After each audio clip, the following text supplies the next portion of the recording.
Yeah, that seems like people might not like that. My gal's got a nice big dent in it for me hitting it so hard already. That's perfect.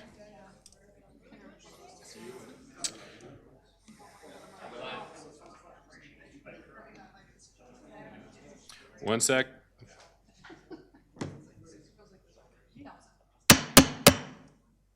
All right. I'll call this meeting to order. And the first order of business is for me to re-pull up the agenda that I was just looking at and is now gone. Can I get a motion from council to approve the minutes of the previous meeting?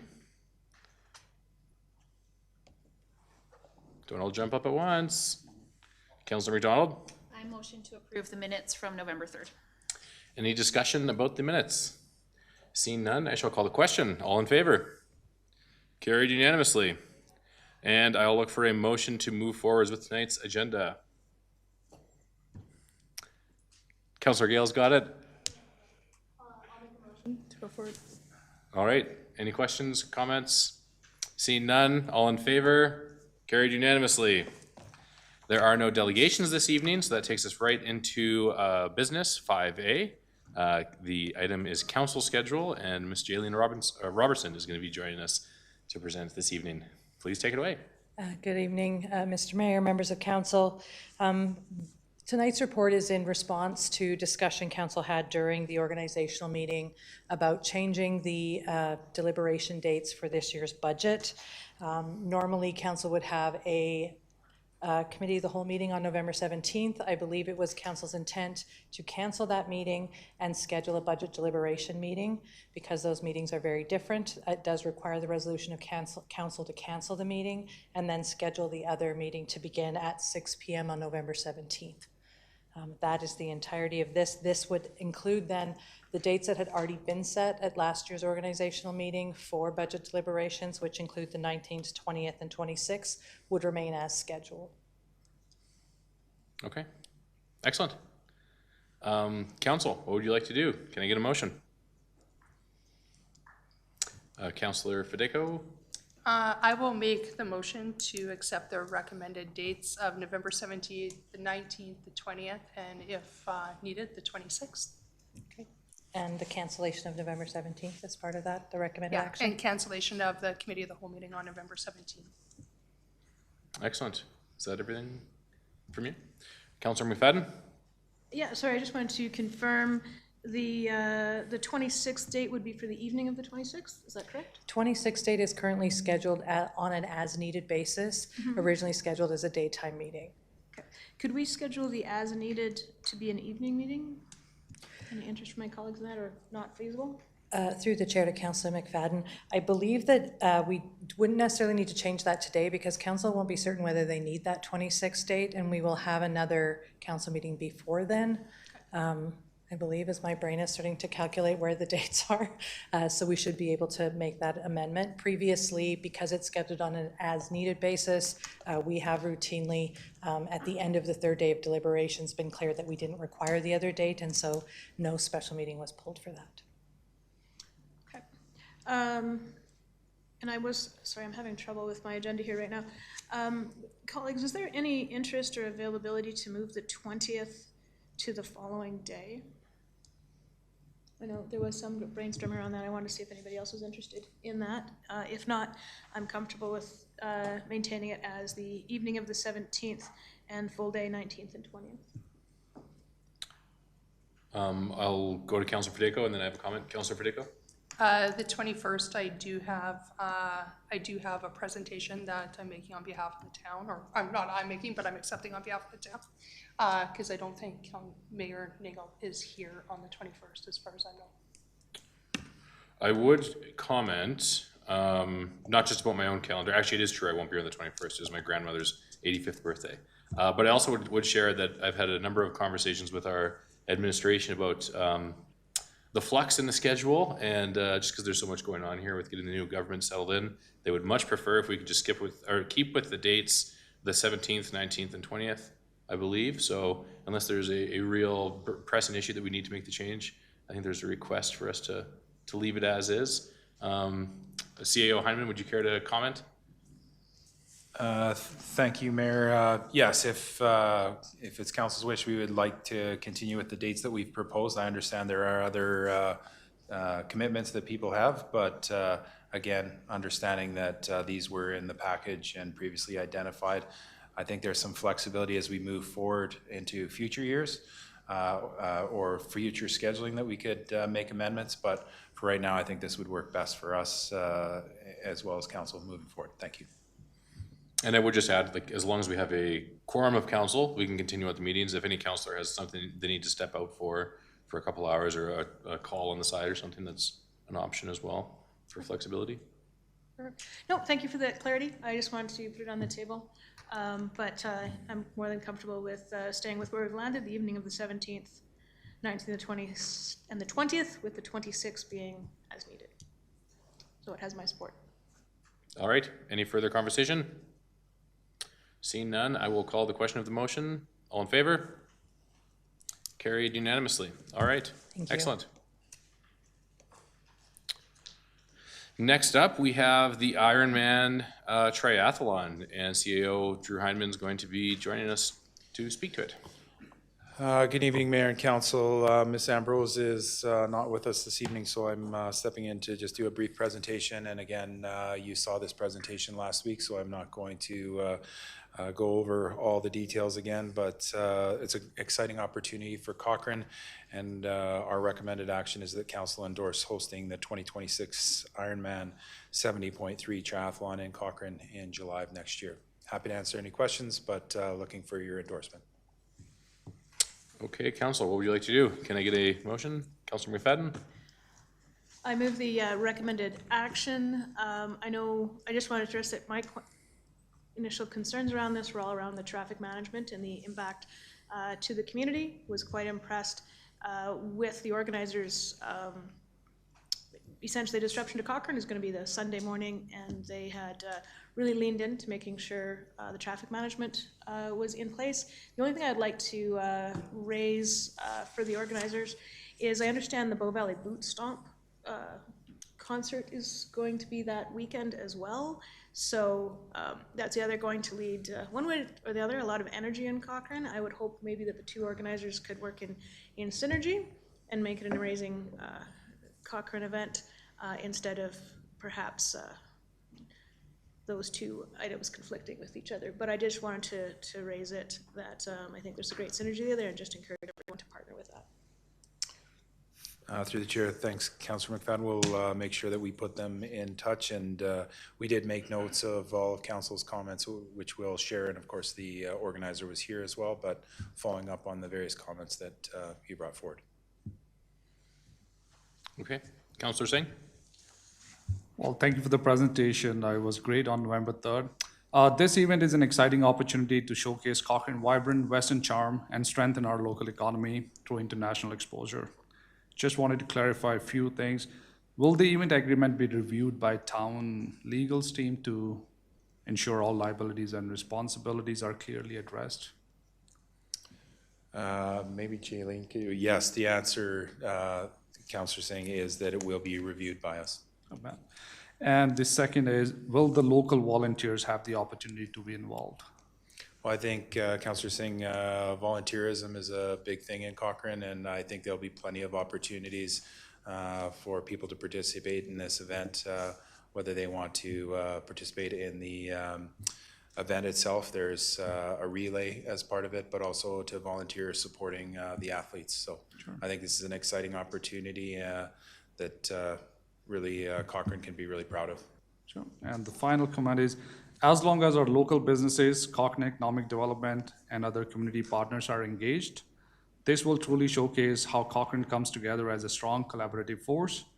Overall, this event has the potential to bring economic and community benefits, and I'll support, and with the other council members as well, to keep, the only caveat is keep the communication, coordination, and engagement a key priority. So. Thank you, Councillor Singh. We'll ensure that we continue to communicate with Council as we approach July. All right, Councillor Federico. Thank you. I too will endorse this. I think it's an exciting time. The only thing that I would ask is that communication happens early and in every way possible on every type of site that we can, because it is going to affect, obviously, traffic, hotel stays, just actually getting around Cochrane in general. So I would encourage the organizers to do that as early as possible. And also the one thing that I actually really liked about this is the fact that perhaps other event organizers of our big events, such as Labor Day Parade, Light Up, you know, for them to come and present as a delegation or just as information, I think was really valuable. I volunteered this year for the Cochrane Labor Day Parade, and I can't tell you how many people stopped and were still upset at the fact that we shut down roads or closed down roads. And I think that maybe this is just a good reminder for all event groups, especially if you're one of the large scale ones, to come forward and present that information publicly. And not that we're gonna not support it, but just it gives another layer of getting that information out to town-wide residents as well as perhaps visitors to our community. Okay, any further conversation from council? I personally think it's a great initiative. I hope we can work with them to amplify it with other events happening at the same time, as Councilor McFadden has already raised, and I think it's gonna be a great thing for Cochrane, so I'm in favor, and I'll call the question. All in favor? Carried unanimously. Thank you. Thank you. Next up, we have unlocking lands for affordable housing, and we have Director Matt Knox joining us.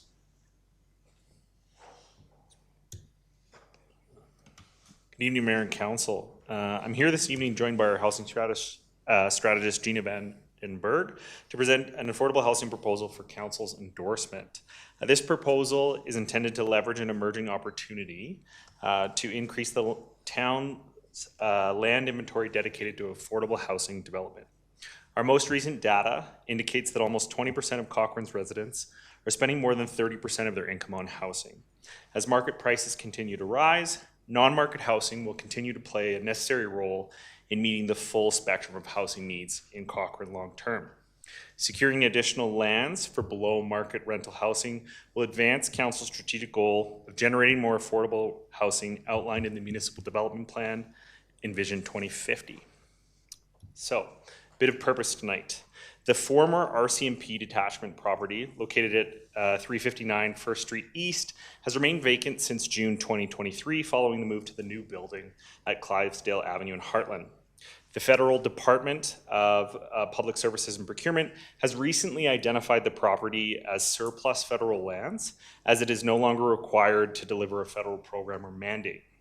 Federal surplus lands are included in the Federal Lands Initiative, which is a component of the National Housing Strategy, whereby the lands will be made available at a discounted rate or donated to eligible entities, including municipalities, for the purposes of developing affordable housing.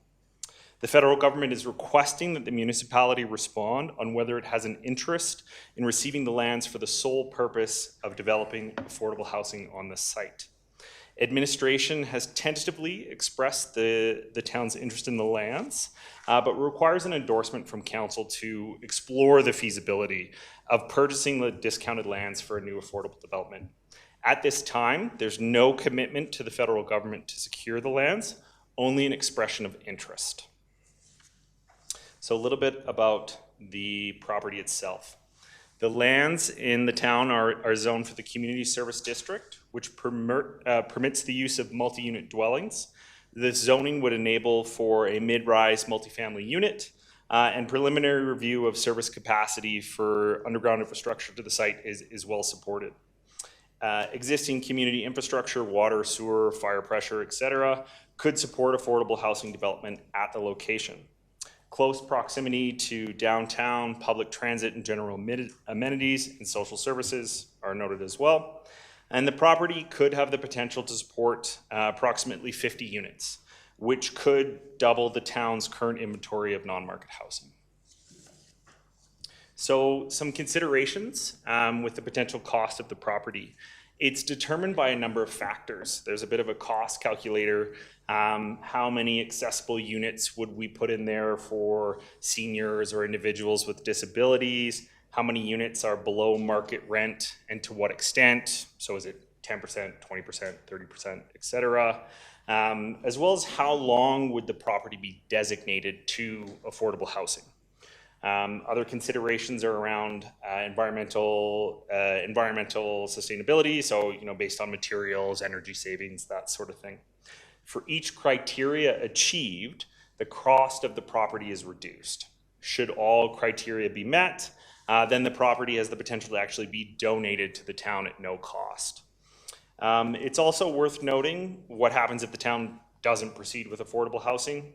The federal government would then proceed with disposing the lands on open real estate market. It would be open to anyone to purchase. And the town would really just forego the opportunity to explore that public land inventory that could be allocated to affordable housing.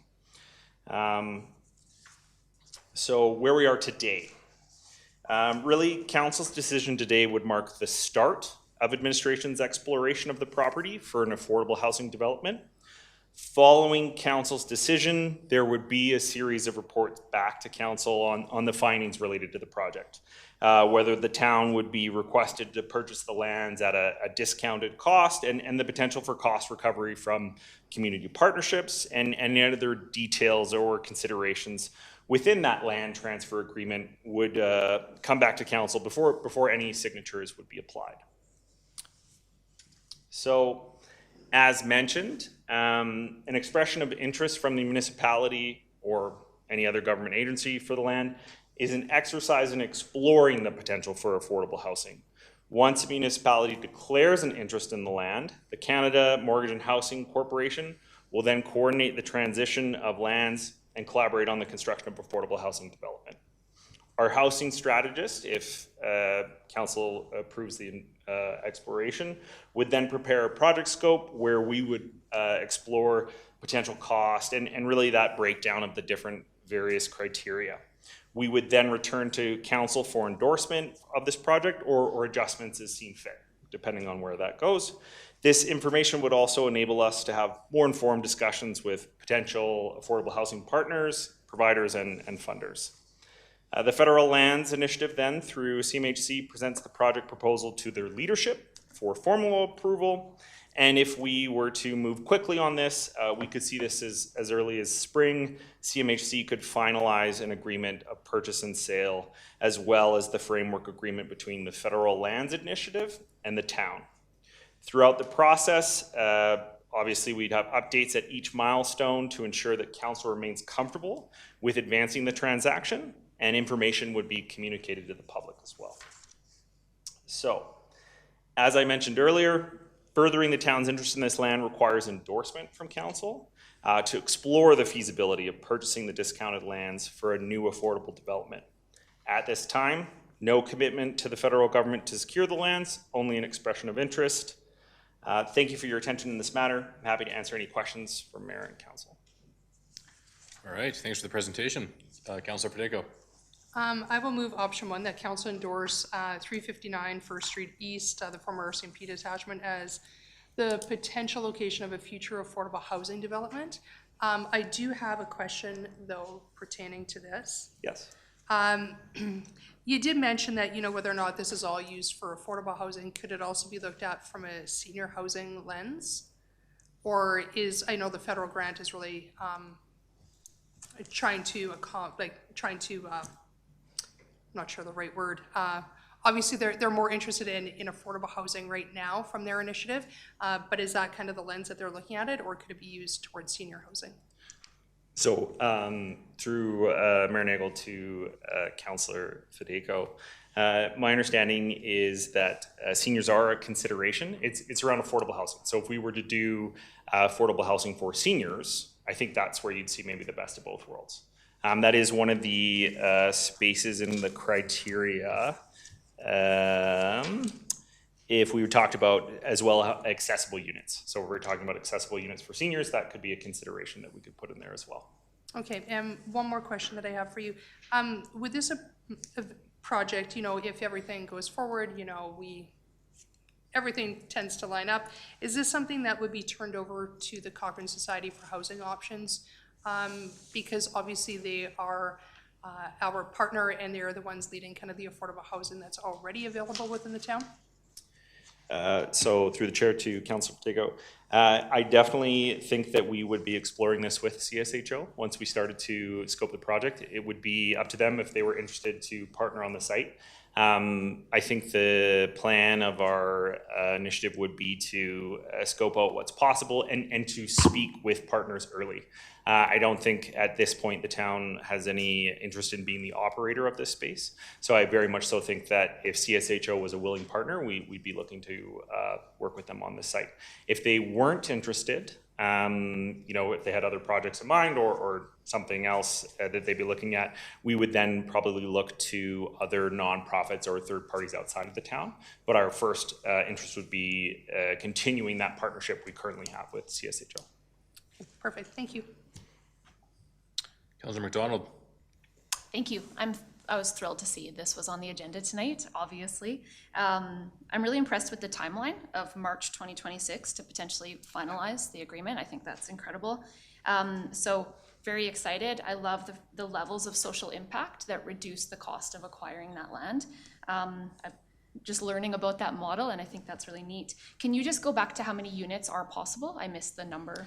Yes, so our first estimate is that we could put up to 50. Okay, Thank you. that's it for me. Thank you. Councilor McFadden. Yeah, thank you very much. Certainly an exciting night. I know the RCMP station has been kind of the site of much speculation about what its future could be. And so I'm really excited to see the federal government is trying to lean in to helping with the housing crisis by making this available to the town of Cochrane. So it certainly has my support. My question actually is, so if we work with them and we're committed to to moving ahead with through partnerships, whatever it might take, to develop affordable housing or attainable housing, is there a timeline by which we have to complete the building in order to qualify for that? Is it a 2-year build, or what are we committing to? Yes. Through the chair to Councillor McFadden. So the preliminary scoping can vary in time. Once we have a final signed agreement, the expectation is that we're moving within 18 months. Shovels in the ground. Not that it's built within 18 months, but that we're moving forward. My understanding from speaking with our housing strategist is that this can change as things grow and if the scope changes as we move forward, but that's the expected timeline that we would follow. So we'd be looking at, if we moved as fast as possible, we had the purchase in March and full signing of the agreement all the way into fall, we would then look 18 months from that point. I just want to, yeah, got that right. Excellent. Well, that's really great news. So this certainly has my support as is, and I'm looking forward to the updates as we have the opportunity to move ahead with the file. Councilor Singh. Thank you for the presentation. Could you clarify how CMHC defined affordable housing for the purpose of this project? Sorry, could you repeat that?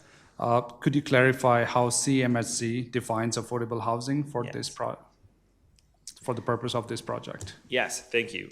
Through the chair to Councillor Singh. So CMHC looks at a full spectrum of housing. So it's really, as this project is defined, it's any non-market housing. So we could look at, depending on the mix that we put in there, could be anywhere from near market housing, which is around just 10% down, all the way down to a very heavily subsidized. Generally, the definition that's utilized by CMHC of affordable housing is meant to be 30% of someone's income. But when we look at defining it compared to a market rate, it's usually based on how much we're below market rate. So if it's 10% below market rate, near market housing, and as we go deeper into that subsidy, we go more affordable. So generally, I think if you're looking at the larger subsidy moving towards 30, this is where that cost calculator really comes into effect. So the deeper you go, the more that we would look at the federal government reducing the cost of the land.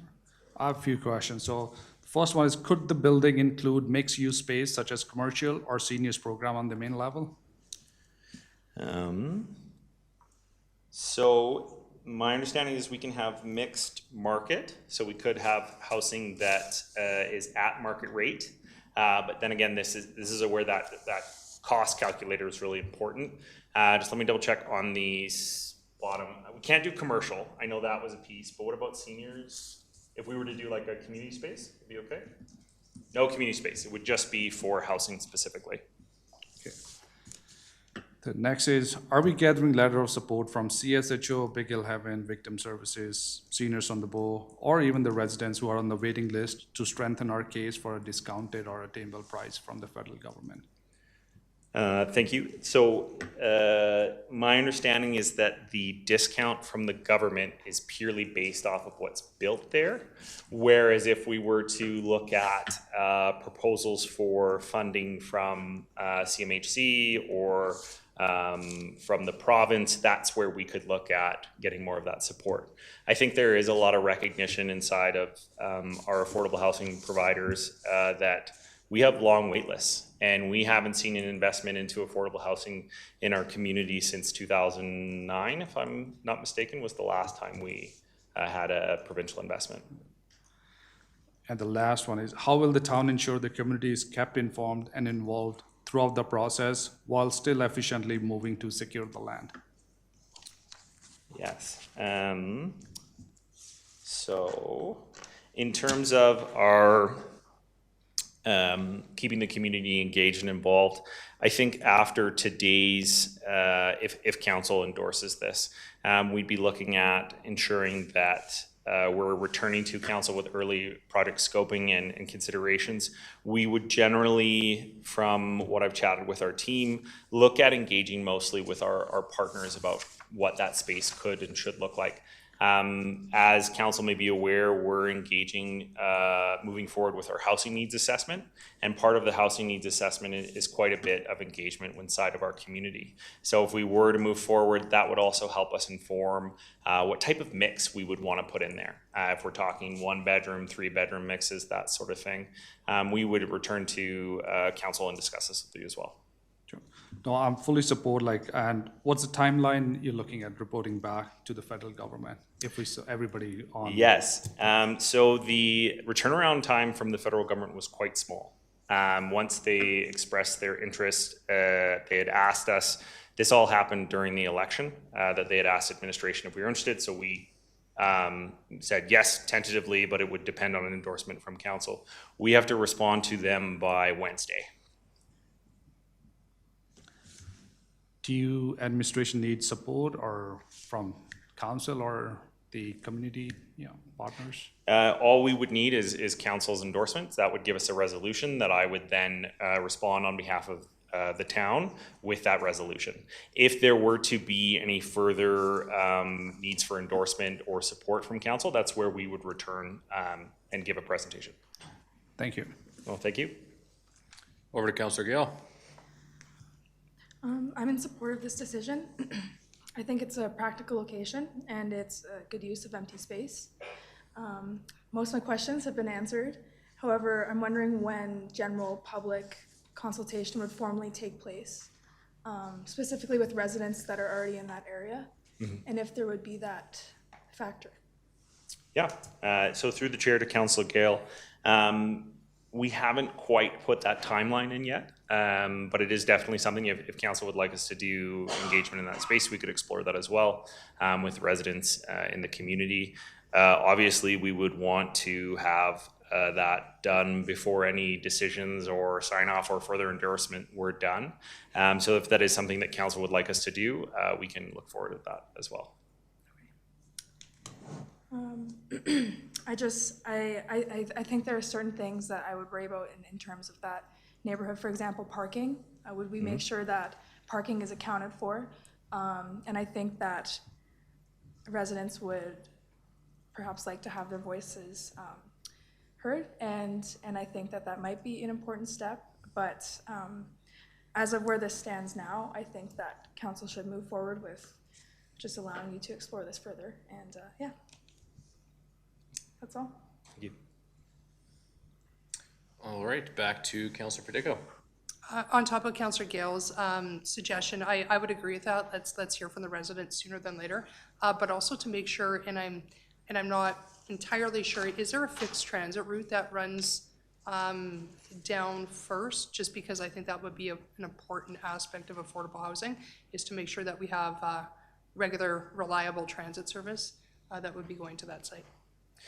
Yes, so where the site is at the moment is not a part of our fixed routes, but without looking at a map off the top of my head, I think we're within,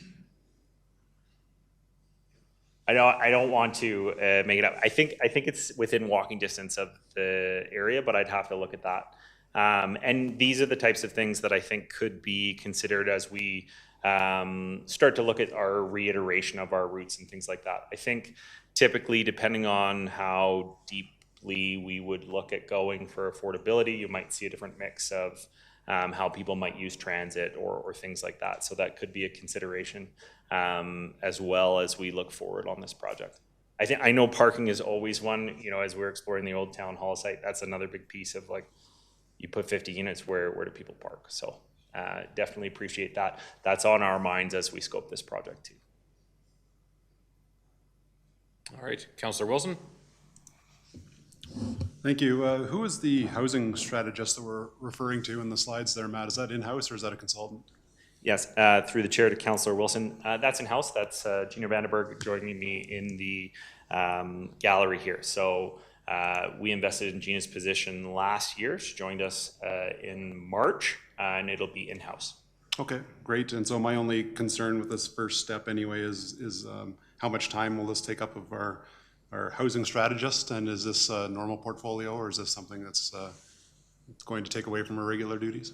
Yes, so thank you through chair to Councillor Wilson. So this would be a part of her regular duties.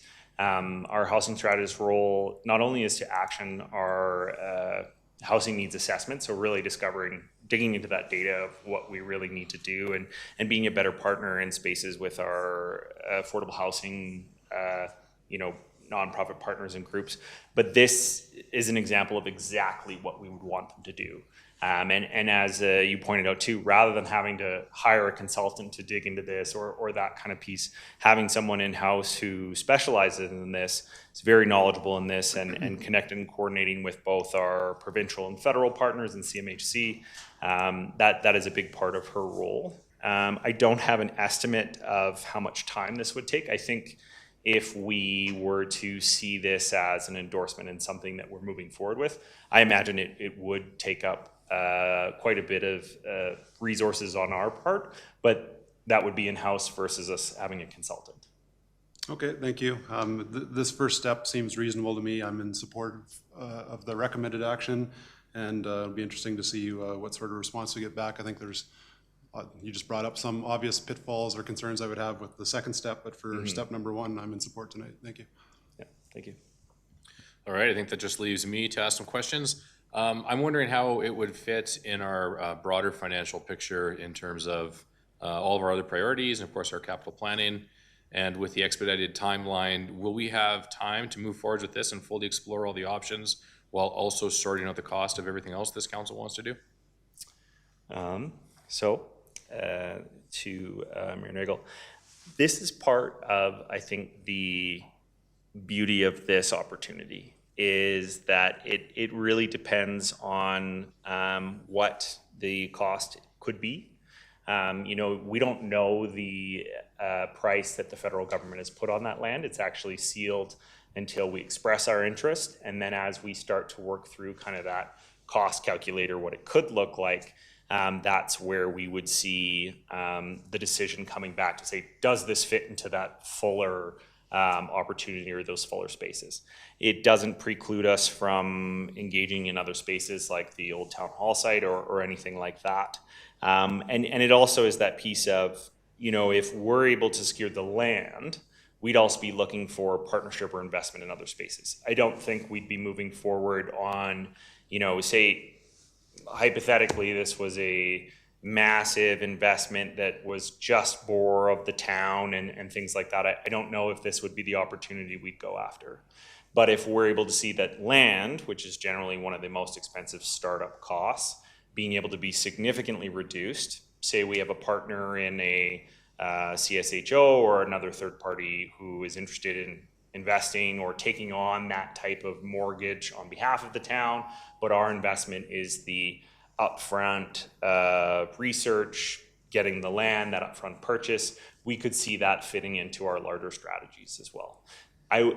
Today there isn't it's going to cost X number of dollars and that fits into this 10-year plan. This is really just for us to say, can we get your endorsement to go find out what that dollar amount is? And then we will come back and have that larger discussion of, I think, where does that fit into that larger picture? Okay. Acting CAO Heineman, would you like to add? Yeah, through the chair Mayor Nagel, I'd just like to share with council, Mr. Alim, and there'll be a financial analysis as part of this. As Mr. Knox said, we'll do the evaluation initially just to get more information.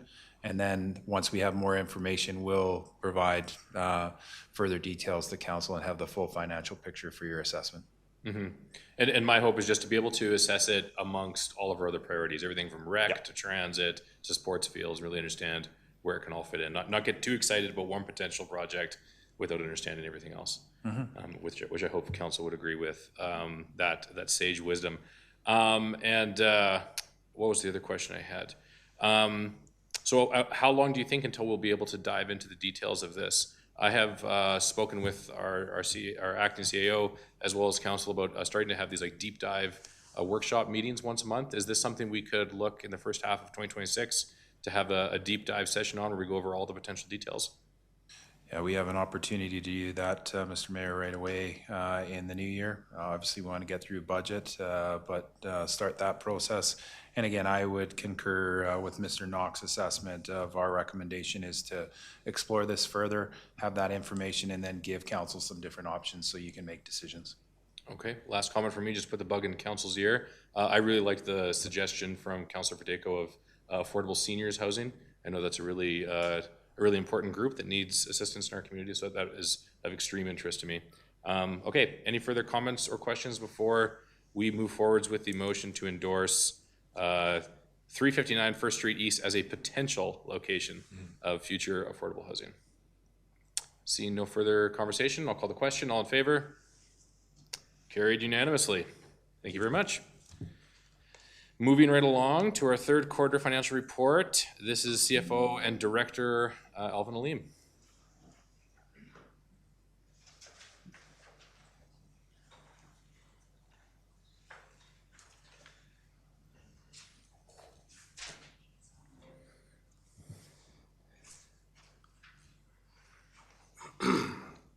Good evening, Mayor and Council. My presentation tonight is on the third quarter financial report. Since this is the first quarter report for the new council members, I thought it would be a good idea to start off by explaining the purpose of financial reporting. So first, financial reporting provides insight and transparency into the town's financial position and its operations. This is important because it keeps council informed of the financial health of the town. 2, council can assess risks and make informed decisions about resource allocations. This is where council can respond proactively to change and unforeseen circumstances by having contingency plans in place and focusing resources on critical areas. 3, supports accountability by monitoring effectiveness of budget. Monitoring budget effectiveness provides council the necessary information to ensure that resources are used efficiently and in alignment with their objectives.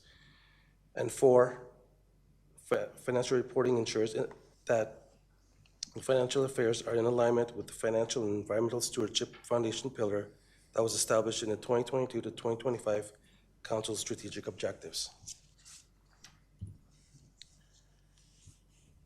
So we'll first start off with the third quarter operating report, and this is for the 9 months ending September 30th, 2025.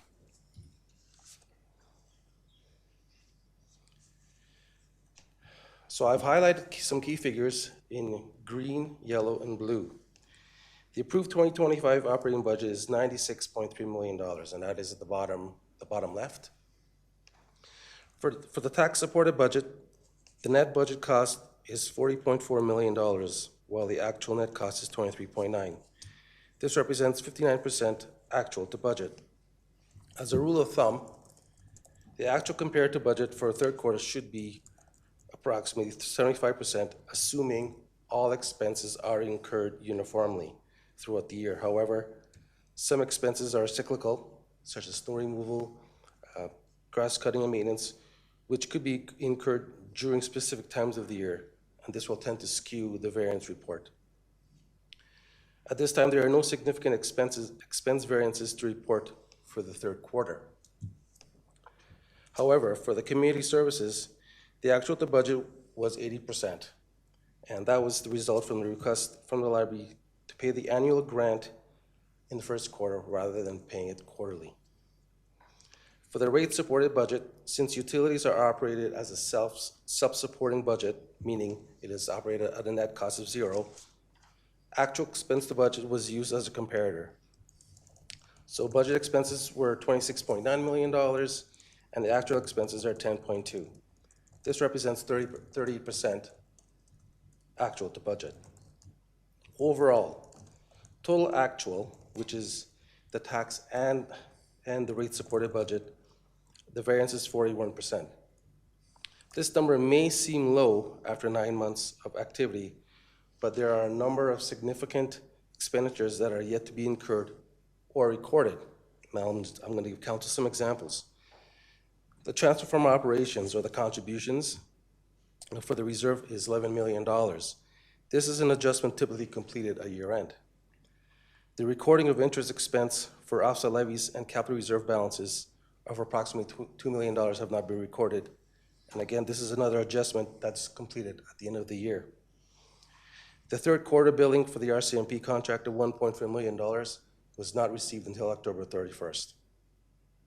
Sewage pipeline charges for September 2025 was not recorded. Again, it was billed in October, and that was $600,000. The interdepartmental transfers of $2 million, not recorded, and again, this is an adjustment typically completed at year end.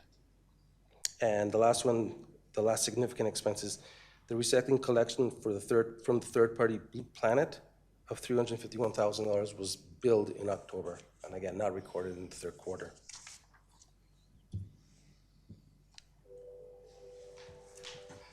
This table just shows the forecast to the end of the year, December 31st. So based on the 9 months of actuals, administration is forecasting a year-end surplus of approximately $1.2 million. And the key contributing factors include the first debenture payment for Horse Creek Sports Park will not be due until the second quarter of 2026. There was increased revenues from safety codes. This included the building permits, safety codes, safety code council fees, inspections, and that we had a higher, due to activity, had a higher revenue than was the budget. We budgeted $1.9 million, and the forecast is $2.6 million, so that's an additional $618,000 in revenues. And preventive maintenance costs for facilities, it's anticipated that it'll be lower than budget, approximately $200,000. Now we move on to the third quarter report for capital.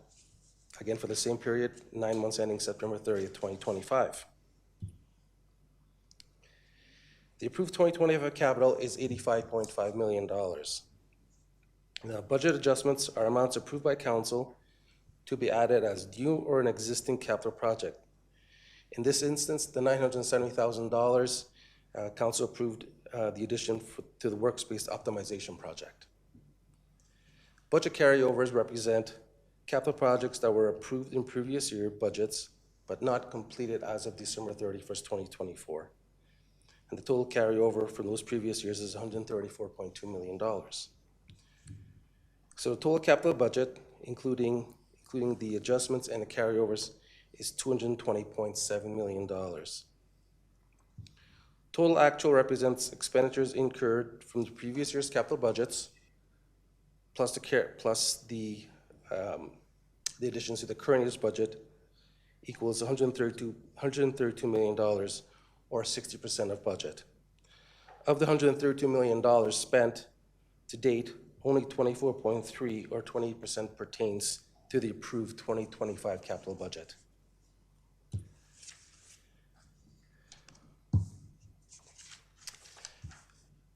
This is a supplementary report from the feedback that was provided from the previous council. From the Curran report, the request was to disclose the total actual of the $130 million into 3 additional groups: completed, work in progress, and projects not started. So the completed projects, there's a budget of $66 million. Actual was 61. So the budget to actual is 93%. Work in progress, total budget is $151.4 million, and spending to date is $70.7 million, or 46.7% of the budget. Not started is $3.2 million. And I'm just gonna run down the projects that have not started yet. The water main cathodic protection program, costs of this project were higher than expected, and it was decided to split this project into 2 years, where the engineering component will be completed in 2025 and the construction in 2026. The Riverfront Park siphon repair project has been delayed due to workload and resource capacity issues, and is projected to start in Q1 2026. EPS, the styrofoam densifier replacement, this project is being reevaluated, and a decision will be made whether or not this equipment will be needed going forward. Pedestrian connectivity enhancements. This will be delivered in 2026. The wayfinding installation. This has not started yet due to capacity and resource issues, and work tentatively will begin in the fall. And the last one is the transit infrastructure. This project hasn't started yet from a capacity perspective, and likely will be a carry forward project to 2026. So the recommendation tonight is that council accepts the third quarter report as information. All right, thank you for your presentation. Council, can I get a motion to move forward?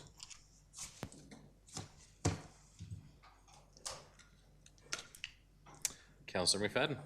I'll move the recommended action that we accept the report. I do have a couple of questions for you, if I may, sir. You did an excellent job of identifying all the easy ones where there were variances and explaining projects hadn't started yet.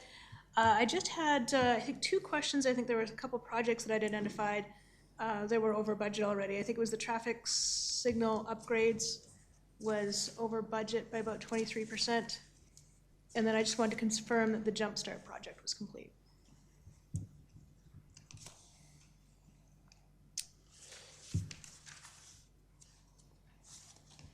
Yes, the traffic signal upgrades, the budget was $104,000, and the actual was $128,955, a negative variance of $25,000. The reason was due to timing.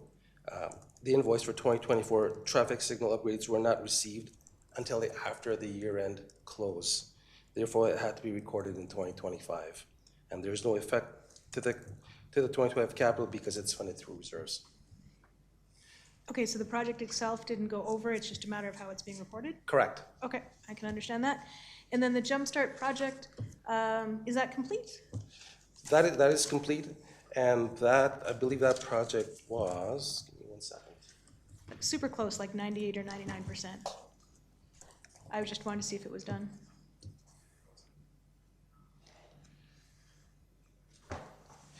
Through the chair to Councilor McFadden, it is complete. Thank you very much, Mr. Hyman. And then my last question, just in regards to the surplus, we'd identified a $1.2 million projected surplus coming out of this, which I think related to the operational budget of just under, 99 million, 98 million. Seems within the correct range of it. I just wanted to confirm the policy for that. So all surpluses go into reserves. Is it going to the tax stabilization reserve or capital reserves? Refresh my memory. The chair to Councilor McFadden, at year end, what I typically do is I do an analysis based on our short-term needs for the town, and I come back with a recommendation to council. Okay, so that's something, as we establish that reserve policy, that we would then implement into that. That is correct. Okay. Thank you very much. Councilor Verdejo. Thank you. I too have a couple questions. Councilor McFadden asked about the traffic signal upgrades, which was on my list. The station construction monument, there was, that one also had a bit of a variance, I think of $40-some thousand. Can you just tell me why the variance for that project?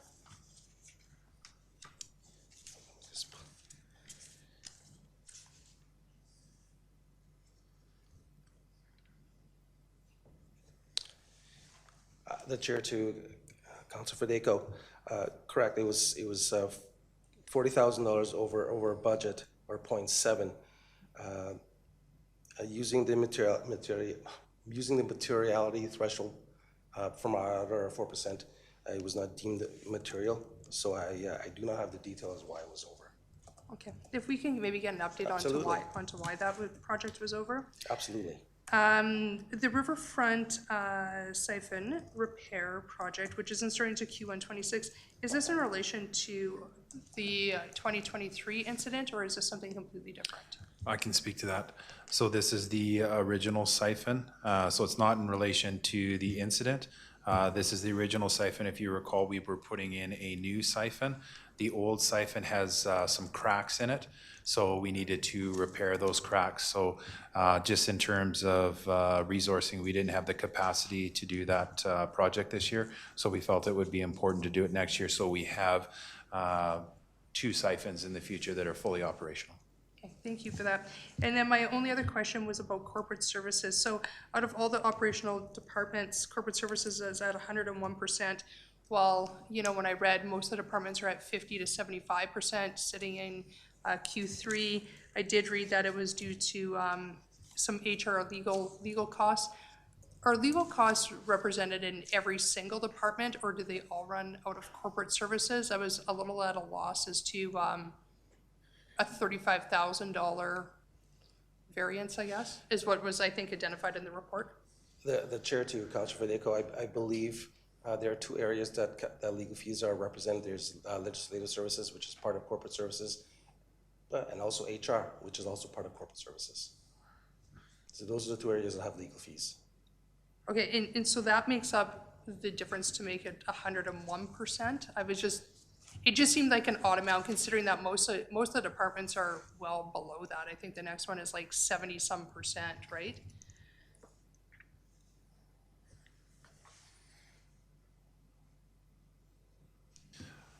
Through the chair to Councillor Federico, I think we can get that information for you as well, and happy to share that with all of council.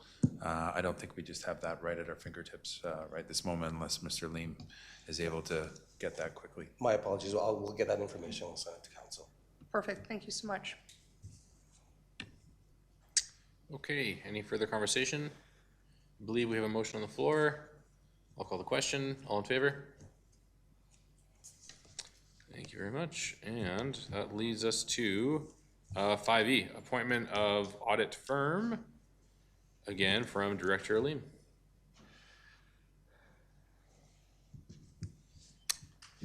Good evening, Mayor and Council. My presentation is on the appointment of the town auditor.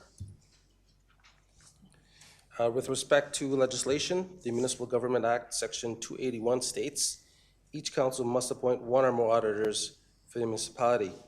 The current agreement expired at the completion and presentation of the audited financial statements for 2024, which happened in the spring. The agreement was for auditing services for the town on a consolidated basis, including the library and an independent report for FCSS. The audit services also included completion and filing of the annual financial information return with municipal affairs and a triannual assurance report to the local authorities pension plan, or LAPP. This past summer, the town issued an RFP for audit services and received submissions from 2 proponents. The proponent submissions were evaluated using 4 criteria. First one being municipal experience. This is to ensure proponents clearly demonstrated expertise in delivering financial statement audits in a municipal setting. 2, key staff experience and qualifications. Key staff, this is to ensure all staff assigned to the audit are qualified and experienced, again, in a municipal setting.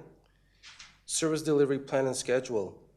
This is to ensure the audit firm has a sound understanding and objective of the audit and aware of the deadlines as mandated by municipal affairs.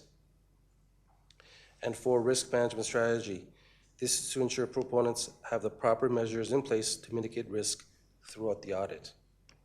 The proponent with the highest score in these 4 areas was the Metrics Group. Therefore, it is recommendation that council appoint Metrics Group LLP Chartered Professional Accountants as Cochrane's auditor firm for the 2025 to 2027 fiscal years. Okay, council, how would you like to proceed? Can I get a motion?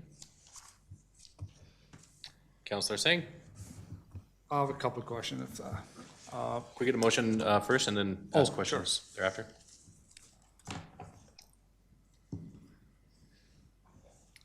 So I'll make a motion that council approves the Matrix Group as the audit firm for Cochrane for official years 2025 to 2027. Perfect, thank you. Yes. Now continue to ask questions about the motion. Do we have to make 3 years, or can we do 1 year and explore some options? The chair to Councilor Singh, that 3 years is the best practice. And it's, I'd have to say in my years in municipal government, it's always been 3 years.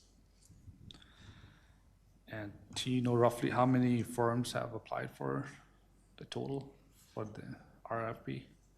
The chair to Councilor Singh, it was 2 proponents that submitted response to the RFP. Okay, thank you. Councillor Federico? Yeah, my question too was whether or not we needed to approve metrics till 2027, or if we could just consider them 2025 to 2026. What is the risk of us not approving them to 2027? The chair to Councilor Federico, that's a good question.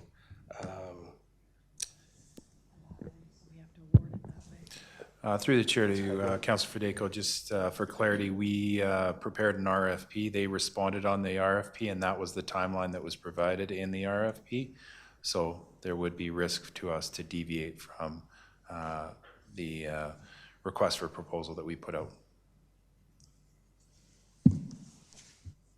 Any further question, Councillor Federico, or, sorry, your mic's off. Councillor Wilson? Thanks for the presentation, Alvin. Who did we use as an audit firm previously for our last contract? I can't remember the name of them. The chair to Councilor, it was the Metrics Group. It was the same one, okay. Correct. That's all I was concerned about. Thanks, I appreciate it. That's what I would like to see continuing forward to. Seeing no other lights, I would just have interest in further clarification. Are we able to discuss what the risk would be with not going forwards with the RFP? Do you have to fulfill the RFP that you've put out there? And then if you don't fulfill it appropriately?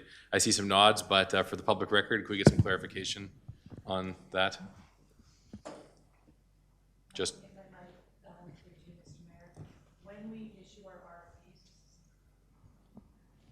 Can I be heard now? There we Yes, go. you can, thank you. When we issue our RFPs, we are required to award as the RFP was written. And so when we put those out, because the pricing is then done by the company based on that 3-year term. And so to venture away from that would require us actually to withdraw the RFP completely and start over, which would leave us auditorless going into this next year end. Okay. Councillor McDonald? So we used metrics in the past. Was it also a 3-year term in those arrangements? Yep. This was. I'm just curious, not having experienced this before, what the concerns are that would take us down to 1 year. Anybody like to speak to why the question was asked? Councillor Federico, did you have? Can you tell me who we used prior to 2021 as the auditor? Because it was not metrics, I don't believe. The chair to Councilor Federico, it was MNP. Okay, yeah, so just a different firm, so I was just curious. And I don't know if you can tell me, Evan, were they the second proponent of the RFP That would be confidential information that could only be shared in closed session with council. Yeah, fair enough, okay.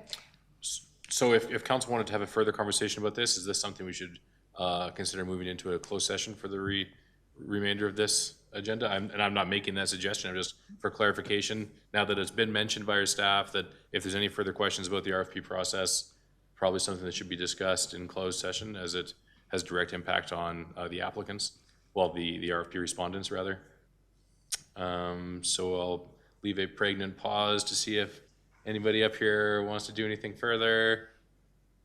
Last call for question. Okay, here we go. Councilor Verdejo. I would like to move in camera just to discuss that. Just some questions that I might have that probably are not appropriate for the public. Okay.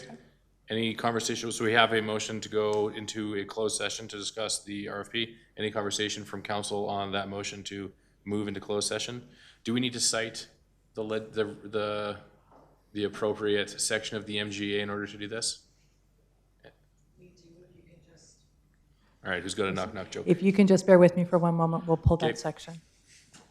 I have a lengthy mayor's report, but I'm gonna save that because it's not part of this agenda item.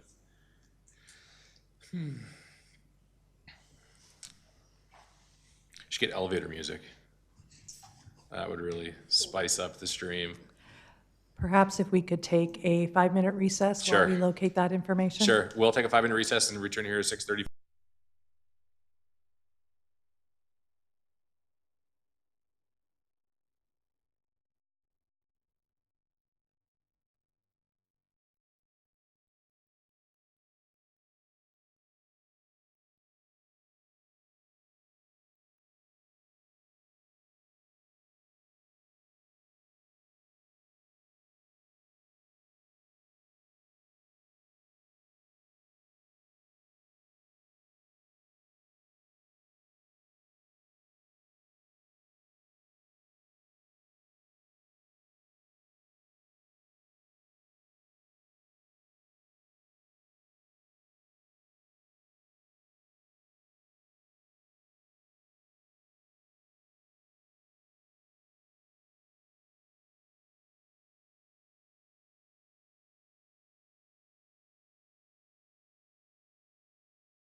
I believe we are live. I shall reconvene the meeting after a short pause. Thank you. All right. Looking for a motion to move forwards from Councillor Fedeko. Yes, I was the one who brought this motion forward to move in camera in accordance to section 29 1G of the Privacy Act. Okay, perfect. Sticking to procedure. That's good. Any conversation? Seeing none, I shall call the question if we would like to move into a closed session to discuss items relevant to that section of the Privacy Act. All in favor? Carried.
And so we return. Are we live? Okay, can I get a motion to come out of closed session? Councilor McFadden so moves. Any conversation? All in favor? Carried. And so I think we still have a previous motion on the floor, if that is correct procedurally, which is, can somebody please remind me? We just had the recommended action. That council appoint Metrics Group LLP Chartered Professional Accountants as Cochrane's auditor firm for the 2025 to 2027 fiscal years. Any further conversation? I'll call the question. All in favor? Approved. Thank you. Excellent. Thank you very much. And that brings us to the conclusion of our regularly scheduled content for this evening. Next, we have up notices of motion. Seeing none, mayor's report, and I have one. So, sorry, did you? Okay, so we, so as per the actual procedural bylaw, mayors and council reports are actually supposed to be written. So I have written one, and then I'll be submitting it thereafter. And there's a bit more explanation of that in my written mayor's report. Good evening. It's been an exceptionally busy few weeks since we were elected 3 weeks ago. I have received a truly overwhelming number of messages, emails, meeting invitations, phone calls, and help requests since I moved into the mayor's office at the Ranch House. And myself and our executive assistant, Mrs. Dangerfield, are doing everything we can to work with our whole administration to get caught up on everything. Amidst all the demands of many important topics and events, my number one most important priority is going to continue to be working towards establishing an effective process and system to make sure that council's long-term strategic priorities are at the forefront of our town's agenda. To that end, I have been actively communicating with our acting CAO about the way we can structure our meetings and communication to best empower our elected council. One of the things we can and will do to help council actively work towards and deliver results for their constituents is what I'm doing right here, which is my hope for us to make better use of these council reports and mayor reports. In the past, this portion of our meeting has mostly been utilized to inform the public of the events that we have been attending and things like that. In addition to that, I want to invite council to make use of these council reports to initiate important conversations about the topics that you wish to move forwards towards addressing with policies, resolutions, and budgetary commitments. Myself and some members of our administrative team agree that introducing conversations about your priorities here in council reports and then following up to engage and seek information amongst ourselves, our staff, and public stakeholders is hopefully going to be a good way for council to communicate their priorities to the public and get the ball rolling on things. It's also a good way to officially report to the community the progress you are making on your priorities and what is happening in your committees. After each report is given, the reports will be voted on and accepted as information by our council, and then their contents will be published in the meeting minutes so that there is a written record of what was discussed. Providing a written report in advance of these meetings would be appreciated, but is not necessary. What is necessary is providing a written copy to our administration immediately upon reading it so that it can be included in future meeting minutes. So here's my report for what's gone on in the past few weeks and what I am continuing to work on. First, I would like to congratulate the Cochrane Lions Bantam football team for winning the Alberta Bowl this weekend. They had already won the Calgary Regional Championship 2 weeks ago and then advanced to the provincial championship against the Edmonton Regional Champions, the Fort Saskatchewan Falcons. And after what I like to think was a rousing warm-up speech from yours truly, the boys went on to win a nail-biting victory and take home the trophy in Cochrane's name. Councillor Singh and I joined the RCMP in launching our community's new Collision Report Center, which is Cochrane's new one-stop shop for people who have recently been involved in a motor vehicle accident. It's one of about 50 in Canada, and it's a place where you can go to get help with everything from documenting photos of your accident to filing an insurance claim. It should help people reduce the headache of dealing with fender benders and also expedite the process of you getting help from your insurance company. Now, if you get in a car accident, you can just go straight to our Protective Services building, and there will be people and kiosks there to help you take care of the whole process. I also met with the Mayor of Canmore, Sean Crossart. We didn't waste any time in getting right to business and talking about regional transit. Firstly, we started talking about the Calgary to Banff passenger rail project, and then we also spoke briefly about the potential for some shared busing ideas, all of which will require further conversation, and I hope to have more information to bring forwards in a future mayor's report.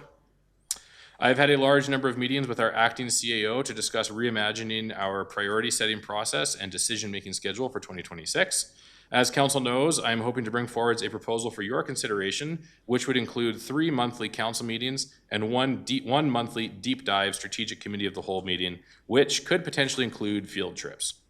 And a 4 or 5 part annual planning cycle that includes priority setting, a strategic workshop retreat, 10-year capital planning meetings, offsite levy meetings, and then of course our regular budget deliberations. The idea with this is to create a clear system to set goals and then actively follow up on them in perpetuity. Further to that point, I've also spoken with several of our staff members about my intentions to turn an entire wall of the mayor's office into a gigantic roadmap where we are going to track the progress on all of your priorities. The intention is to have the northern wall in the mayor's office serve as the North Star for our whole organization to work towards council priorities. Looking ahead, we have the AB Munis Conference coming up. I have been working with our Director of Intergovernmental Relations to get ready for our meetings with ministers, other municipal elected officials, and mid-sized mayors, and the mid-sized Mayor's Caucus. We also canceled our hotels for AB Munis, which proved to be a hugely appreciated decision from the public. Another point of financial responsibility I would like to share is that instead of providing a stamp with my signature on it to approve expenses, I have opted to manually review all of the checks being signed each week, every single Thursday. I intend to continue this process for at least a few months as I get my head around what's going on in our town's expenses. We also, of course, have our big budget deliberations coming up, and I have a very full calendar of other things I won't bore you with just yet, and actually I'm scheduling out into December already. That is my mayor's report. I hope it was not too long, and I would look for a motion to accept it. Can I get a motion? Councilor McFadden so moves. I so move your amazing mayor's report. Thank you. Any other comments, questions about my mayor's report? Feel free to jump in and criticize me. Okay. Probably should have made that invitation. I'll probably live to regret that day. Yeah. All in favor of my mayor's report? Carried unanimously. And I'm going to send that off to Mrs. Robertson. Any council reports? Okay, I invite you to do the same next week if you'd like to get the ball rolling on any conversations or report back to the community about your work and priorities. And I believe that is the close of the public portion of our council meeting. So now we'll move into closed session to discuss 3 other items. I do need a council motion in order to do that, though. Councillor McDonald, I see a nodding head, but that is not enough. Okay, do you so move? I so move. Okay, a motion to go in closed session. Any further conversation? Seeing none, all in favor? Carried unanimously. Excellent. Thank you. Thank you for joining us, those members of the audience. See you next time.